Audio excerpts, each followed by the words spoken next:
So the Bible is a collection of books written in different literary styles like narrative, poetry, and prose. And most of us are familiar with these kinds of literature. Yeah, we all know a narrative when we see one, like The Hunger Games or The Great Gatsby. And most people can recognize poetry, whether it's Walt Whitman or the songs of Bob Dylan. And every day we're surrounded by prose and news articles or essays. Now, all of these examples are modern American literature in that they came from this time period and this region of the world.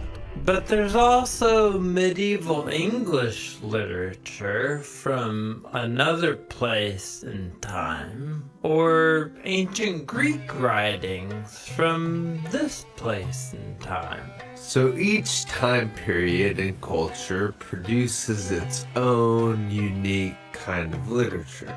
And in order to read the Bible well, we need to keep in mind that it comes from this part of the world and was produced in this basic period of time.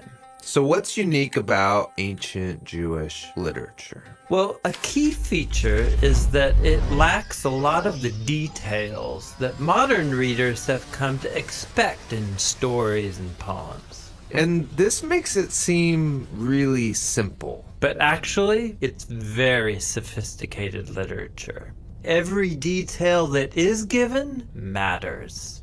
And that's great, but the lack of detail means that stories are often loaded with ambiguities. I mean, take one of the first stories, Adam and Eve in the garden. Where did this talking snake come from? And why did God allow him there? Why didn't Adam and Eve die on the spot like God said they would? And who's this offspring of the woman who will destroy the snake but is bitten by it? Yeah, so many puzzles in this story. And some of these are questions that we have and that are not important to what the author is focusing on. But some of these ambiguities are intentional. Intentional? Won't that lead to bad interpretations? People filling in the gaps with their own answers? Well, that's a risk the biblical authors took in writing this way. We all tend to impose our own cultural assumptions onto the Bible, but they apparently thought the risk was worth it. These oddities are really invitations into an adventure of reading and discovery. What do you mean?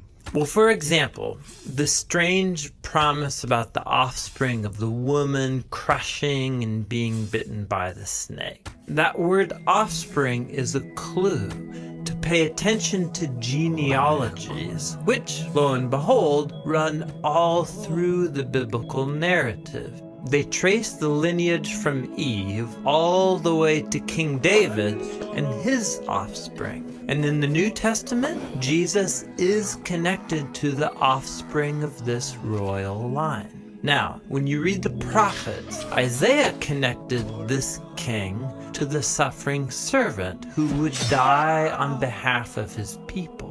And then, in the book of Revelation, there's this symbolic vision. And can you guess? It's about a woman and her offspring. It's Jesus and his followers who conquer the dragon by giving up their lives. Yeah, so each part of the story there is loaded with ambiguities, but altogether it makes sense. And this is the literary genius of the Bible.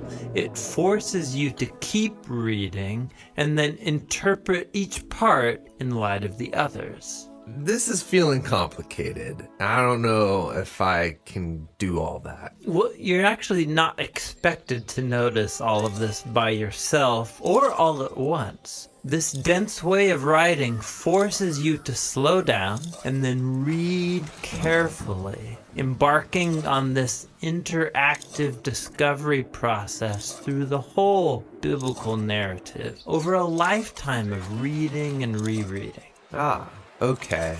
Meditation literature.